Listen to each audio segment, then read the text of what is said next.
अग्रविजन channel में आपका स्वागत और हार्दिक अभिनंदन। आप देख रहे हैं कार्यक्रम साक्षात्कार और आज साक्षात्कार में जिस महान शख्सियत से आपका मुलाकात करा रहे हैं उनका नाम है विनीत कुमार लोहिया जी। लोहिया जी एक उद्योगपति होने के साथ साथ समाज सेवी भी हैं। हम बात करते हैं लोहिया सर से, पहले उनका करते हैं स्वागत। नमस्कार सर, आपका स्वागत है कार्यक्रम में। Thank you. आपसे मिलकर बड़ी प्रसन्नता हुई कि आप उद्योग के क्षेत्र में आज अग्रिम पंक्ति पे हैं। तो ये सफ़र कैसे शुरू हुआ सर आपका? ये सफ़र हमारे पूज्य पिताश्री नारायण कुमार लोहिया जी ने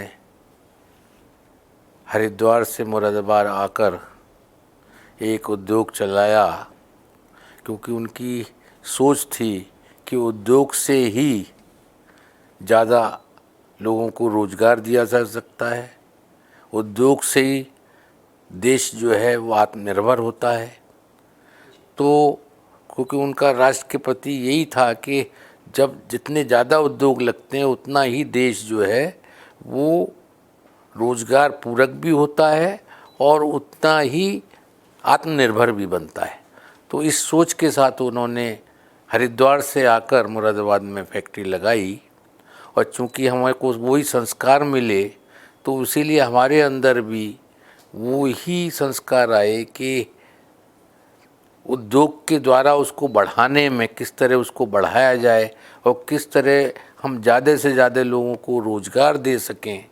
ये हम लोगों की मेन सोच होती है, ताकि उस रोज़गार के थ्रू हम राष्ट्र की सेवा कर पाते हैं। आप एक उद्योगपति हैं, समाज सेवा में भी हैं, तो आप कहीं समझते हैं कि जो समाज सेवा है वो उद्योग के थ्रू ही हम समाज की सेवा कर सकते हैं? और एक होता है कि नर सेवा नारायण सेवा जो प्रकल्प है एक। बहुत अच्छी बात आपने कहा। तो मैं वही कह रहा था आपसे कि हमारा जो उद्देश्य रहता है वो यही रहता है कि जब उद्योग लगाएंगे तो हम ज़्यादा से ज़्यादा लोगों को रोज़गार दे सकें। जब रोज़गार दिया जाता है तो एक तो उसमें अपने आप में नर सेवा अपने आप ही हो जाती है, क्योंकि जब आदमी को रोज़गार मिलता है तो वो खाली रोज़गार उसको नहीं मिलता, उस रोज़गार से उसकी पूरी फैमिली चलती है। और साथ में हम लोगों ने एक लोहिया मानव कल्याण ट्रस्ट करके भी एक बनाया, जिसके अंदर हम जो भी रोज़गार से जो पैसा अर्न होता है उसको फिर उसके ज़रिए हम समाज सेवा का काम भी करते हैं। लेकिन वैसे तो हम बहुत सारे ट्रस्ट में ट्रस्टी भी हैं, जैसे महाराजा अग्रसेन सोसाइटी है एक हमारी, जिसके अंदर यूनिवर्सिटी भी चलती है, कॉलेज भी चलते हैं, इंजीनियरिंग कॉलेज भी चलते हैं। हम जुड़े हुए हैं, संकल्प से जुड़े हुए हैं, जिसमें आईएएस बच्चों की कोचिंग होती है। हम जुड़े हुए हैं एकल विद्यालय से, जिसके अंदर जो है वो तमाम वनवासी छात्रों को प्राइमरी शिक्षा दी जाती है। और उसमें जो है हम लोग वन यात्रा करते हैं। एकल का आज आप समझते भी होंगे 1 लाख विद्यालय पूरे देश के अंदर आज एकल के हैं। तो मैं उसमें 25 साल से जुड़ा हुआ हूँ उस ट्रस्ट से, जो एकल अभियान है हमारा।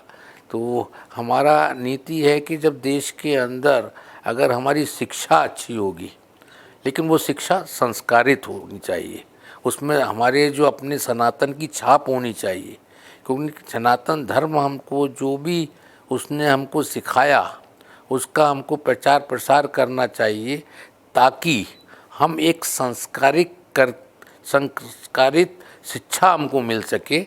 ये हमारी सोच हमेशा रहती है। साथ आपने बात करी संस्कार की, आपने सनातन की बात करी, तो जहाँ भी सनातन की कथा वगैरह होती है तो वहाँ एक बात जरूर बोली जाती है कि गौ की रक्षा करो, मानवों का कल्याण हो, देश में प्राणियों में सद्भावना हो। तो क्या गौ रक्षा के लिए कोई प्रकल्प आपका चल रहा है? हाँ, मैं एक यहाँ पर दिल्ली में भी कई कृष्ण गौशाला है, मैं उसमें भी 9000 गायें उसमें जो हैं वो रहती हैं।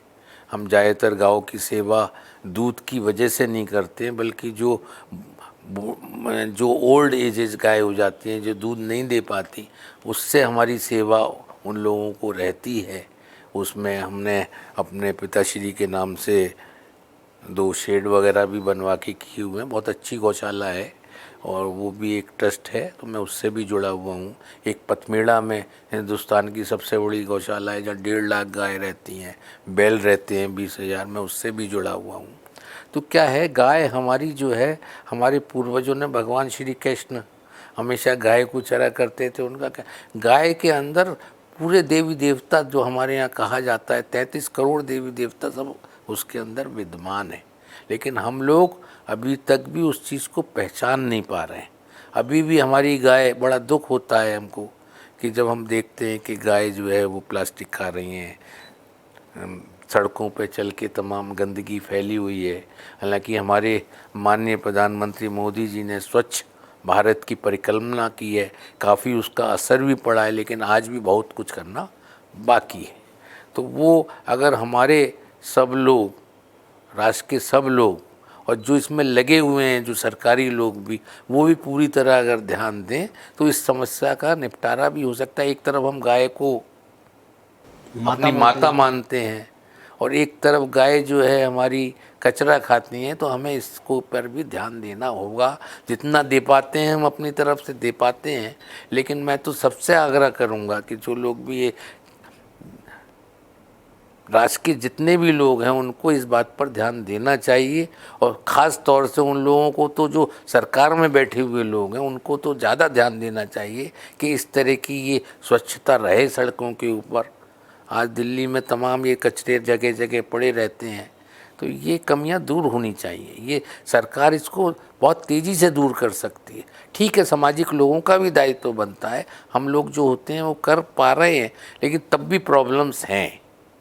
वो प्रॉब्लम, अब दिल्ली सरकार है यहाँ पर, लेकिन अब जो भी सरकारें हैं, मैं तो कहूँगा, मैं किसी की ना बुराई ना अच्छाई की बात नहीं करता, लेकिन जो भी सरकार है उसको उस पर कार्रवाई करनी चाहिए। आपने अपने जो सफ़र की बात बताई कि आप हरिद्वार में पैदा हुए, आपने मुरादाबाद में अपना बिजनेस शुरू किया, उसके बाद आप दिल्ली आए। तो ये जो सफ़र है, इसमें अच्छा और बुरा ज़रूर है। तो कुछ श्रोताओं के लिए ऐसी चीज़ बताएंगे दर्शक हमारे, कि आप इस मुकाम तक पहुंचने के लिए आपके कोई डिफ़िकल्टी, कहीं परेशानी आई, उससे किस तरह से आप बाहर आए? देखिए, मेरा सफ़र लगभग 50 साल का, 55 साल का सफ़र इस बिज़नेस में हो चुका है लगभग। बहुत तकलीफ़ें आती हैं, नो डाउट, लेकिन अगर आदमी का दृढ़ निश्चय हो और साथ में राष्ट्र प्रेम की भावना हो, तो वो जो कठिनाइयाँ भी आती हैं उसको आदमी पार कर लेता है। तो मैं तो ये मान के चलता हूँ कि बिज़नेस के अंदर, व्यापार के अंदर, अगर आदमी अपने आप में ठीक है, अगर वो हॉनेस्ट है, तो ये सबसे पहली सीढ़ी है बिज़नेस को ऊंचाइयों पे ले जाने के लिए। हॉनेस्टी बहुत ज़रूरी है। अगर आदमी में हॉनेस्टी होगी तो कोई ताकत बिज़नेस को बढ़ाने की से नहीं रोक सकती। कितनी भी रुकावटें आएँ, आदमी की अगर सोच ठीक है और वो अपने व्यापार कर रहा हो या कोई भी वो और काम कर रहा हो, अगर आदमी उसके प्रति, अपने काम के प्रति ऑनेस्ट है, तो वो आज नहीं तो कल, कल नहीं तो परसों ऊंचाइयों पर पहुंचेगा ही, मेरा ये मानना है। आपने कहा ऑनेस्टी सबसे बड़ी पॉलिसी है व्यापार में, लेकिन इसके लिए आपका प्रेरणा स्रोत कौन है? देखिए, प्रेरणा तो सबसे बड़ी प्रेरणादायक तो आदमी की अपने अंदर ईश्वर बैठा हुआ है, हर आदमी के अंदर बैठा हुआ है।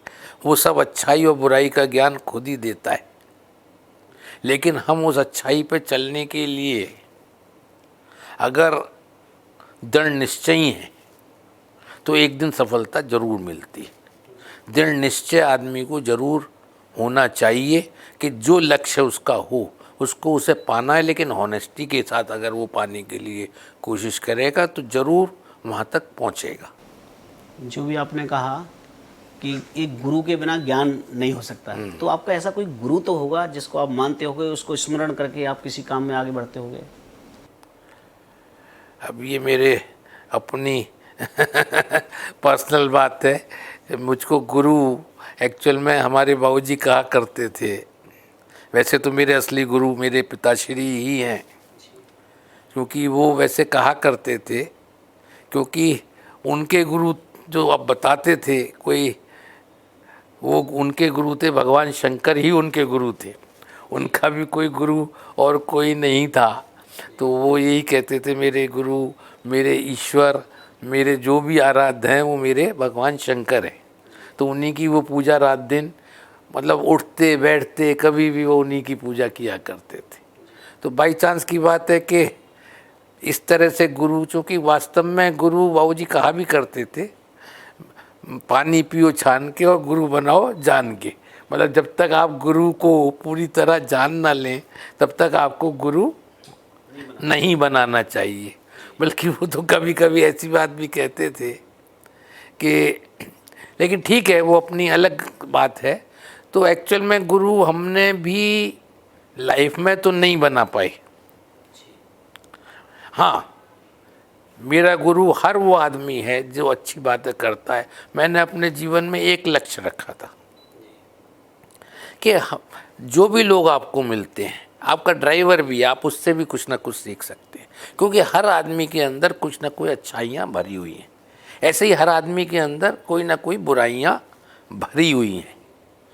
तो सबसे पहले आप ये दिमाग में रखें कि जो किसी की भी अच्छाई है उसको पता ही ना लगे और वो आप ग्रहण कर लें, और अपनी बुराई को देखें। जनरली उल्टा होता है, लोग दूसरे की बुराई को देखते हैं और अपने अंदर झांकते नहीं हैं अपनी बुराई को। तो मैंने उस चीज़ को अपनाया आज से 30-40 साल पहले, कि मैंने हमेशा सामने वाले की अच्छाई को देख पहचानने की कोशिश की और अपने अंदर की बुराइयों को जानने की कोशिश की। तो जब आदमी ये करता है तो उसके अंदर की बुराइयाँ ख़त्म हो जाती हैं और दूसरों की अच्छाइयाँ उसके अंदर आ जाती हैं। तो वैसे तो वो हर आदमी गुरु है, जिसकी मैंने अच्छाइयाँ ली होंगी वो सब मेरे गुरु ही हैं। आप काफ़ी आध्यात्मिक लोगों से मिलते हैं, उनसे मिलने का एक उद्देश्य क्या है? देखिए, मेरे यहाँ वैसे तो हम लोग संत, काफ़ी लोगों की संतों का सब आदर, क्योंकि हमारा शास्त्र, हमारा सनातन सबको आदर देने का भाव रखता है और हम उसी पर चलने की हमारी कोशिश भी होती है। जो हमारा संतों के प्रति लगाव है वो भी यही है। एक समय में ऐसा था, हमारे यहाँ जो है फैक्ट्री में मैं काम कम देखा मैंने। 40 साल की उम्र में मुझको लगा कि भाई पैसा तो ज़ीरो का बढ़ाने का खेल है और कुछ नहीं है। तो मुझको 40 साल की उम्र में ही, आज से लगभग 30 साल पहले ही, थोड़ी सी विरक्ति सी हो गई। तो मैंने कहा ये तो कुछ नहीं, सबसे बढ़िया लाइफ तो फ़कीरी की है, फ़कीरी से अच्छी तो कोई लाइफ ही नहीं है। ये तो भगवान ने भेजा है, तो ये तो हम चौकीदार हैं। भाई तुम 1 करोड़ संभाल लो, चौकीदार हो 1 करोड़ संभालने के, तुम 10 करोड़ संभाल लो, चौकीदार हो तो चौकीदार है। कोई आदमी खाली हाथ गया, खाली हाथ लौट के आया, सबको पता है।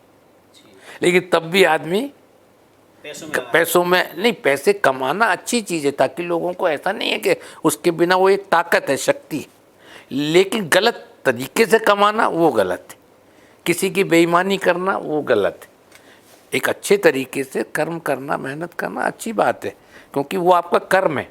अगर आज मेरे पास पैसा ना होगा तो मैं रोज़गार कैसे, आज 5,000 10,000 लोग मेरी फैक्ट्री में काम करते हैं, 15,000 लोग जॉब का काम करते हैं, तो 20,000 लोगों का रोज़गार मिलता है। तो 1 लाख फैमिलियाँ, 1 लाख लोग जो हैं उससे पलते हैं। तो अगर हम ये सोचेंगे भाई हमें काम ही नहीं करना, हमें ज़रूरत ही नहीं है, तो फिर वो काम नहीं कर पाएंगे। तो वो भी तो नर सेवा है ना, एक देश की भी सेवा होती है, अपनी तो चलिए जो भी होता ही है। लेकिन किसी सिचुएशन में आदमी को, अगर आप दूसरों के लिए सोचते हैं ना, तो आपके अंदर अपने आप भावना इस तरह की आनी शुरू हो जाती है। आपने देश सेवा की बात करी, समाज सेवा की बात की, एक राजनीति भी एक ऐसा जगह है कि जहाँ से हम देश सेवा कर सकते हैं। आपका कभी मन करता है कि पूर्ण तरह राजनीति में कभी आएँ? देखिए, क्योंकि बहुत बार मन किया, ऐसा नहीं है।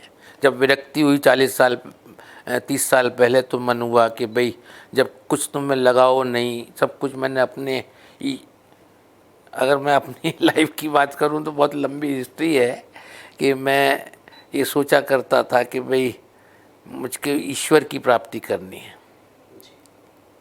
तो मैंने सब कुछ त्याग करके, जो विरक्ति वाली बात मैंने कहा कि उस समय मेरे दिमाग में सब चीज़ें ये आई कि भाई, तो जब ये पूरा मैंने, तो मेरे अंदर भावना ये आई कि पहले तुम अपने अंदर सब चीज़ें छोड़ो, तब तुम्हारी प्राप्ति हो सकती है। क्योंकि हम कभी लैम्ब्रेटा स्कूटर चलाते थे, लैम्ब्रेटा स्कूटर चलाते चलाते बंद हो जाता था, तो हम उसका रोकते थे, प्लग साफ़ करते थे, प्लग हुआ, साफ़ करा और हम चल दिए। फिर स्कूटर स्टार्ट किया, चल दिए।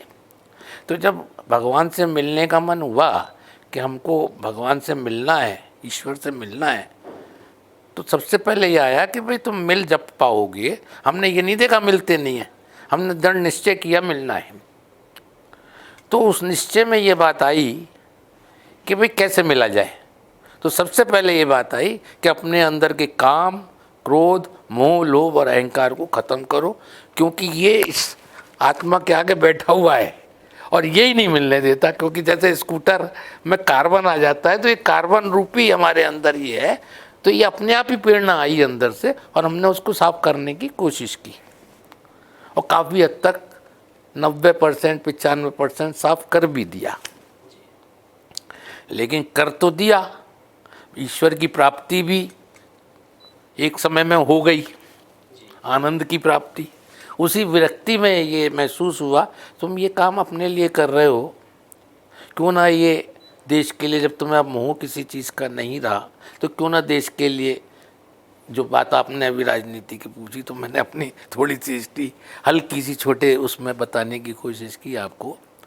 तो उस समय विचार आया था, लेकिन फिर ये आया कि तुम, भगवान ने, ईश्वर ने, सनातन ने तुमको वैश्य परिवार में जन्म दिया है, तो तुम्हारा फर्ज बनता है व्यापार का काम करना। तो जिसको जो किया है उसको आप उतनी हॉनेस्टी से वो काम करें, इसलिए फिर उसका मन त्याग दिया। आता था बीच बीच में कि उससे ज़्यादा लोगों को आप कर सकते हैं, एक ज़्यादा अच्छी सेवा कर सकते हैं एक हॉनेस्टी के साथ आप अगर करेंगे। लेकिन फिर वो चीज़ थोड़ी राजनीति में ना, थोड़ा सिचुएशंस भी दूसरी होती हैं, जो थोड़ा सा सामाजिक हम रहे, सामाजिक पूरी तरह रहे, लेकिन राजनीति में घुसने में वो हम उस नेचर के नहीं हैं उस नेचर के नहीं है कि हम राजनीति में फिट बैठें, क्योंकि हम तोड़ मरोड़ की चीज़ नहीं कर सकते। सत्य हमारा जो भी है, सत्य मेरा सबसे पहला जो वो है, वो सिर्फ सत्य है। चाहे मैं कट जाऊं, मर जाऊं, लेकिन सत्यता को मैंने कभी नहीं छोड़ा और न छोड़ूंगा। नमस्कार सर।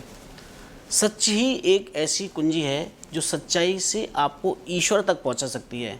आप अपने को समझें और अपने जो द्वेषों को निकालें, ये सबसे बड़ी भक्ति ईश्वर की है। जब भी आप ईश्वर से मिल सकते हैं। इसी चीज़ को आप और हम सब बच्चों को चाहते हैं, इसका अनुसरण करें और इसका प्रयास करें अपने जीवन को और अपनों को समझने के लिए। इसी तरह से और एक व्यक्तित्व के साथ अगले एपिसोड में फिर मिलेंगे। तब तक के लिए नमस्कार।